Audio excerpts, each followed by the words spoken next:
Yeah, it was amazing.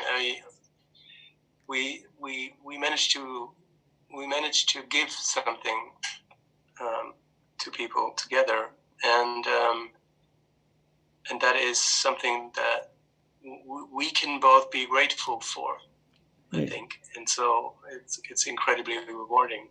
Yes. The first question that I wanted to ask you is, what have you learned on your health journey so far? Oh, I've learned so much.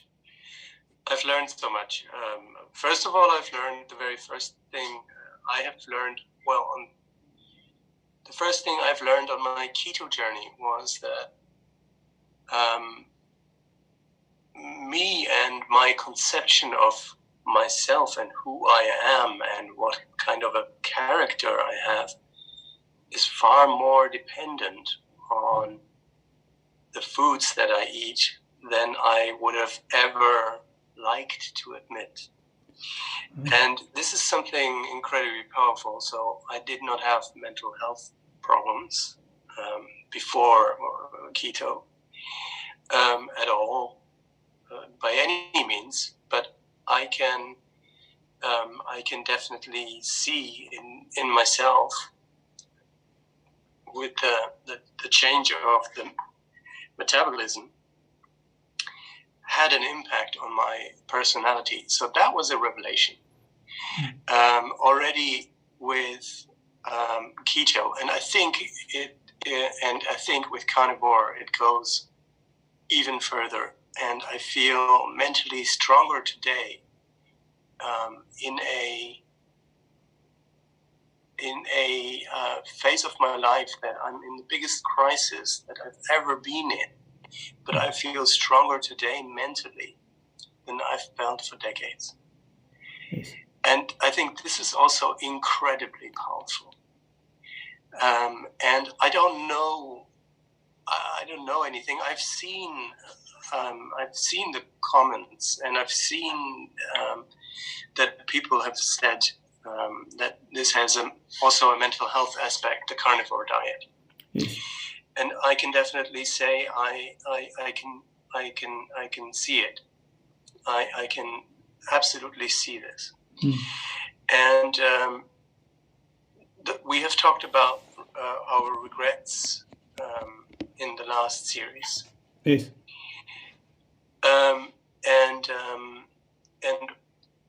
And if I would have known this way of this diet before, then I could definitely have profited from that aspect. Yes. So much. And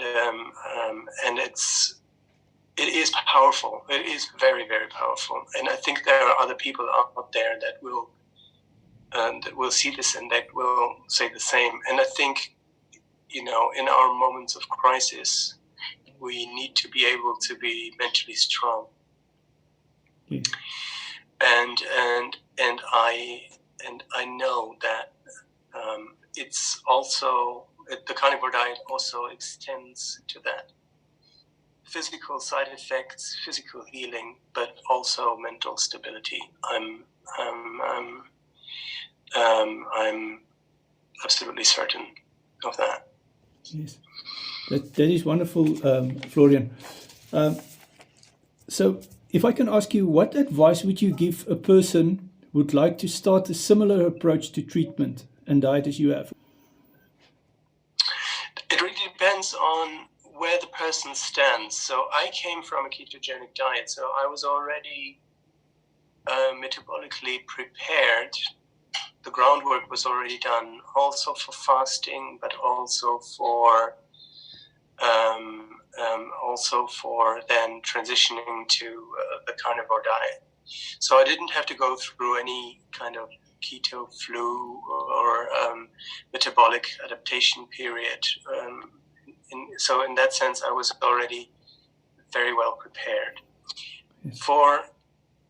And then I think we have to be mindful of the exact stage that this person would be in, but and where and when the chemotherapy starts, because if you want to start a ketogenic diet, then it is probably good to have 2 weeks to get into this and to let the body adapt. But then it's incredibly powerful, and you know, your own experience when you started the carnivore diet,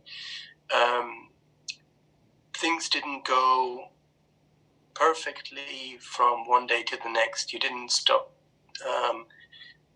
your 5 liters of Coke on one day and then felt great on the next. There was a little period of adaptation, and I think one needs to be mindful of that. And the one thing I've realized is, because I've spoken to many people in the recent past, in the last year, they're about adopting a ketogenic diet lifestyle, or even a carnivore lifestyle. This is a big leap, and you have to be courageous. You have to be a courageous person. And to my great surprise, there are many people out there who are whining about giving up what looks to me silly things. But of course, because I know today what there is to gain. Of course, I know the benefits. But if you don't know the benefits and you are just convinced that your life is nothing without cake, then you're going to run into trouble. Yes. You know, you've been courageous. You've been very courageous, and you've been able to make that cut, and it's a mental transition as well.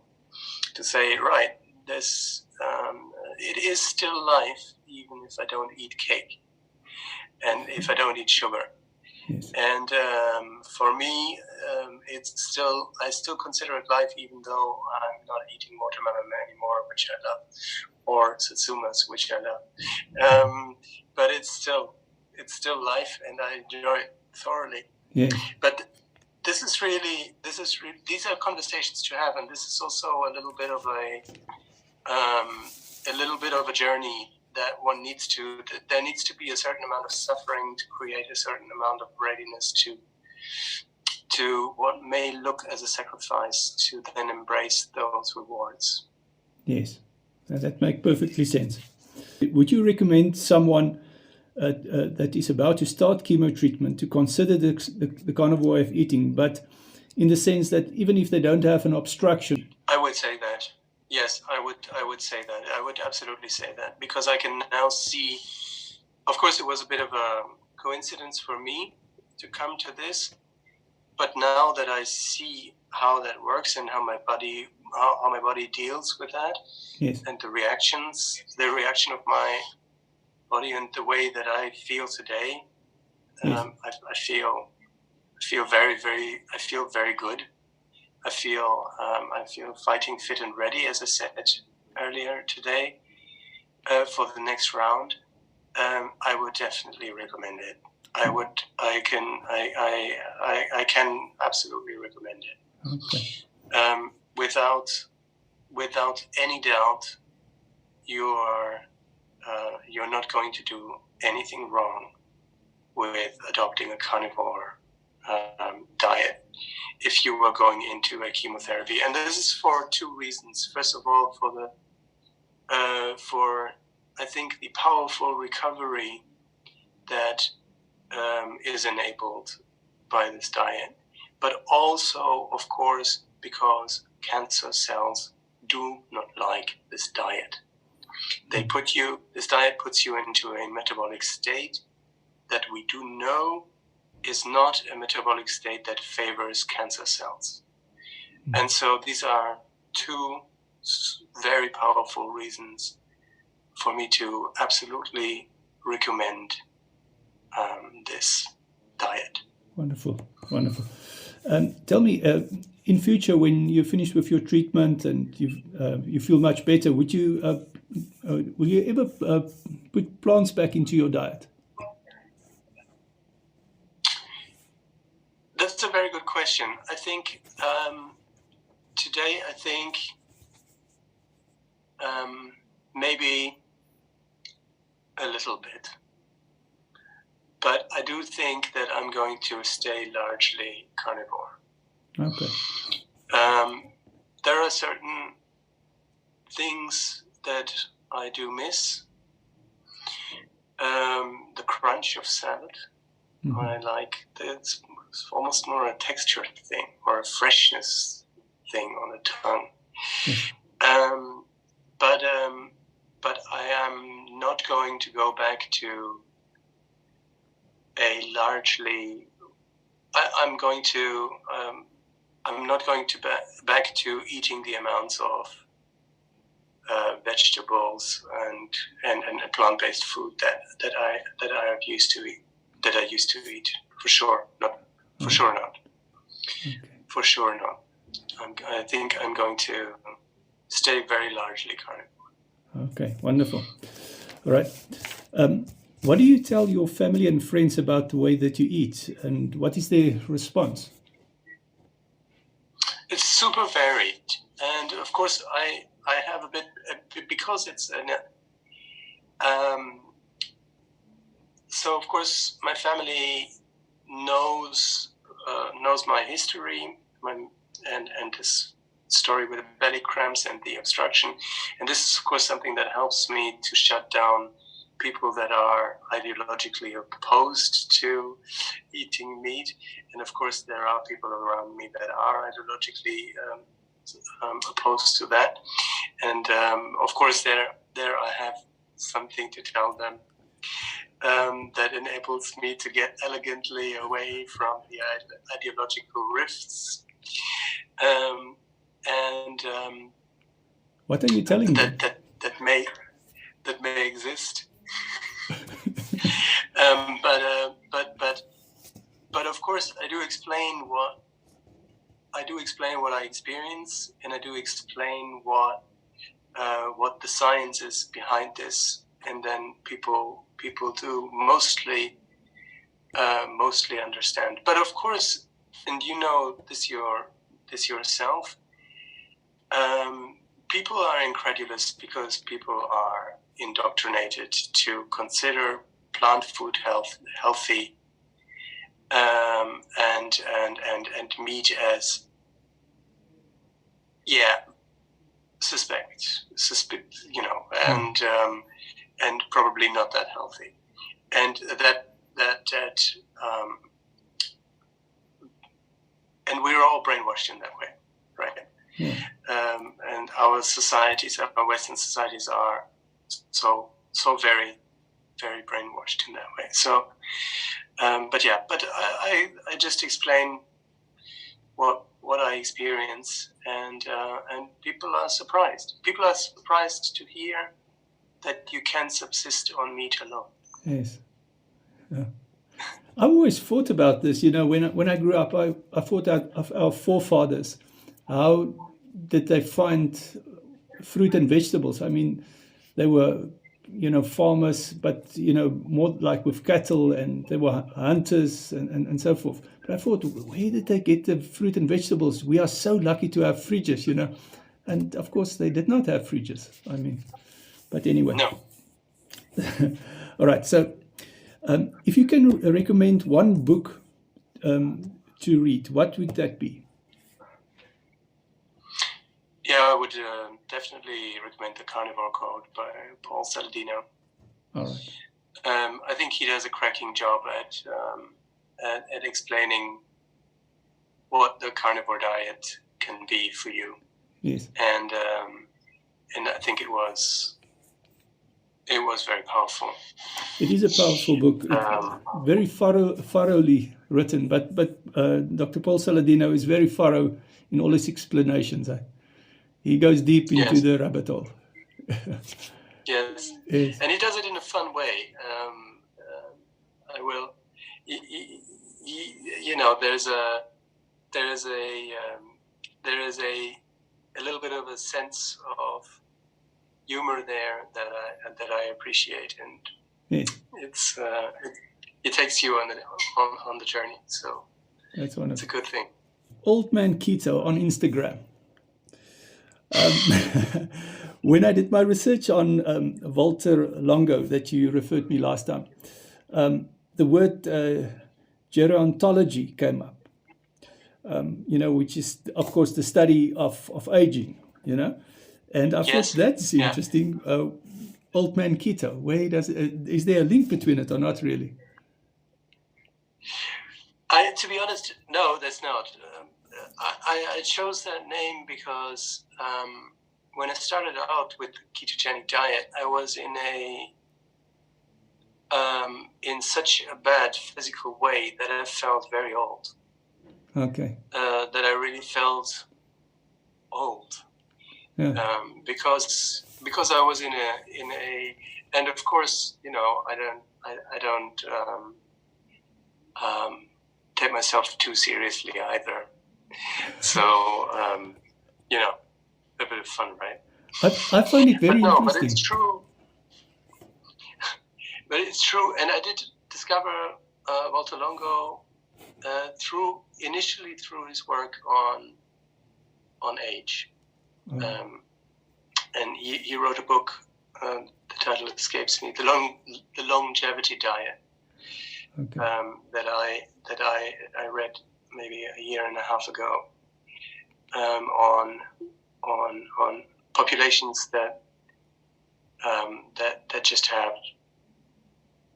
just get very old, and I only discovered his work on the fasting and chemotherapy then later, and that was very impactful for me as well. Do you remember the professor that was his mentor for his PhD, Professor Roy Walford? Do you remember when you did the research on him? It's interesting. Can you remember what this guy's story was? No. Can I just quickly tell you this? I listened to 2 videos when I did my research, and he mentioned this professor in 1990. It's very interesting. This professor locked himself up for 2 years with, I think, 2 or 3 other people in a biosphere, and they did not come out of it. And they basically did a calorie restricted diet. And I'll put some picture up, of a screenshot of how they came out of it. They say that their organs shrank by 50%, like their liver was 50% smaller, and then they went back to normal eating, and it rejuvenated. So that I find it very, very interesting, and the regeneration and so forth. That's incredible. Yeah. So there's something going on there. Yes, there is. Yes. And I can definitely testify to the benefits of fasting there. So, which I find incredibly liberating. Actually, it does feel like a cleanse. Very, very true. And and I can really recommend it in that sense. Yes. What was interesting for me about his studies, I don't know if you want to elaborate or if you can remember so much about it, but can you remember what his studies was about or not? Did you research, was it too long ago for you? Yeah, it's to be honest, the longevity diet, I think the conclusions were, yes, caloric deficit, quite clearly. And I didn't pursue this personally because it didn't really work for me as a person with a metabolic dysfunction. I was probably I wasn't tested for this, but if I retro-diagnose myself, I was severely insulin resistant, and these populations do eat carbs that Valter Longo looked at, Yes. and so for me that just didn't work. Uh-huh.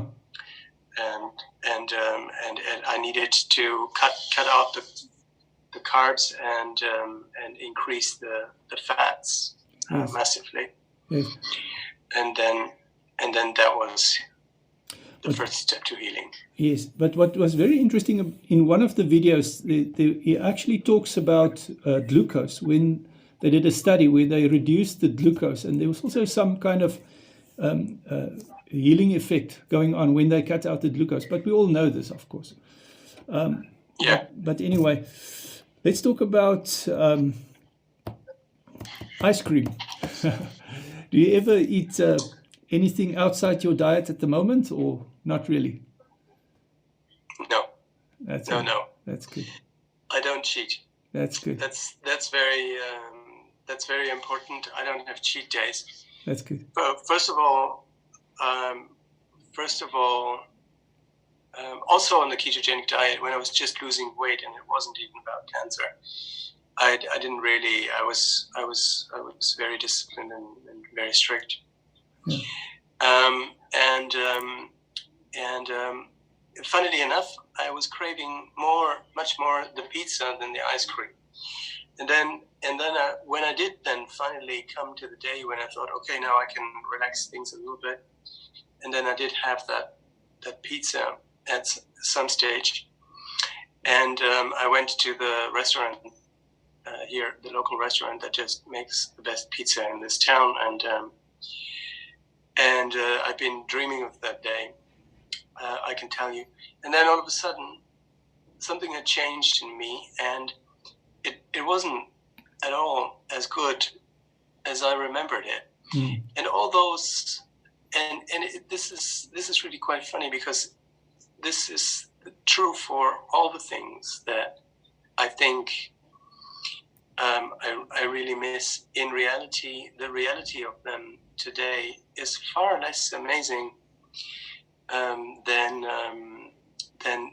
my imagination of them. and so that makes it, this realization makes it quite easy. Yes.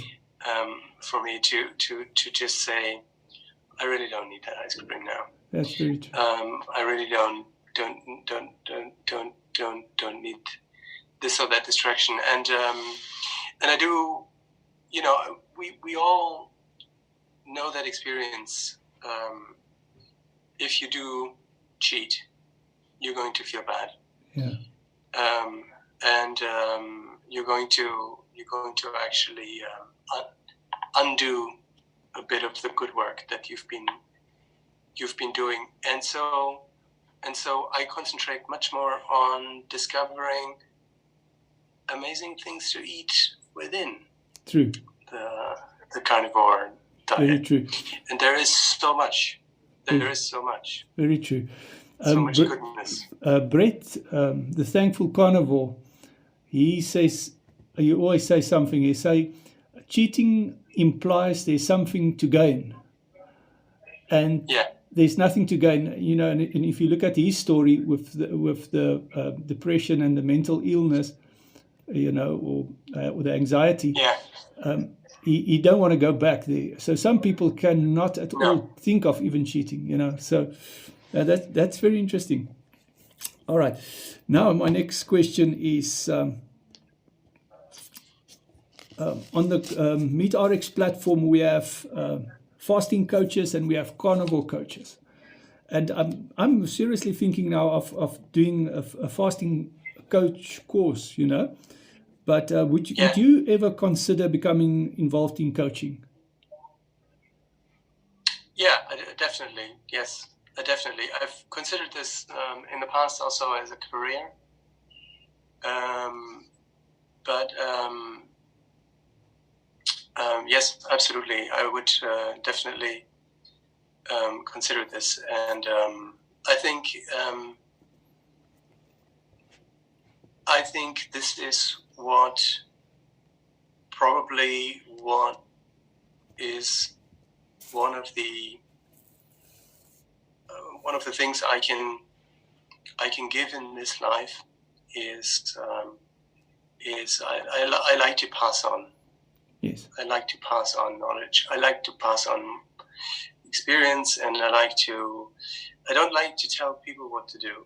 I don't like that at all. But I do like to foster people and to help people along. And so, yes, I would. And not everybody's made for that. Yes. At all. But I would definitely recommend for you to become a fasting coach as well. Yes. I think fasting is powerful, and there's a lot to gain there. And yeah, definitely, I would consider that for myself as well. That's wonderful. Yeah, it's thanks to you that I'm considering fasting. No, seriously, I never. Oh my God, yeah. I know fasting from a more religious experience, but I never. I saw it on MeetRx, and I did the Carnivore the coaching program, and that's wonderful. But I never gave it two thoughts, until I met you, and now it's suddenly I see there's something big going on there. So it's worth investigating. Definitely, I'll definitely look into that. Listen, my friend, what is the title of your book? Oh, I don't know. I don't have a book. You better start writing it. I don't have a book. You better start writing it, huh? Yes. It's funny because that you said that, because I have been always, I enjoy writing. So as a historian by training, writing as a process is something I thoroughly enjoy. Now, I haven't done this for a long time. And I do know what it takes to write a book. So if there is a book coming one day, it still needs a lot of time to mature in me. That's wonderful. But I can't shoot from the hip on that one. But I know potentially that one day I will know what it is about, and what kind of a format it is going to be. But right now I am in a phase of learning. Of course. And it will, and I will continue to be in a phase of learning for a good while before my thoughts could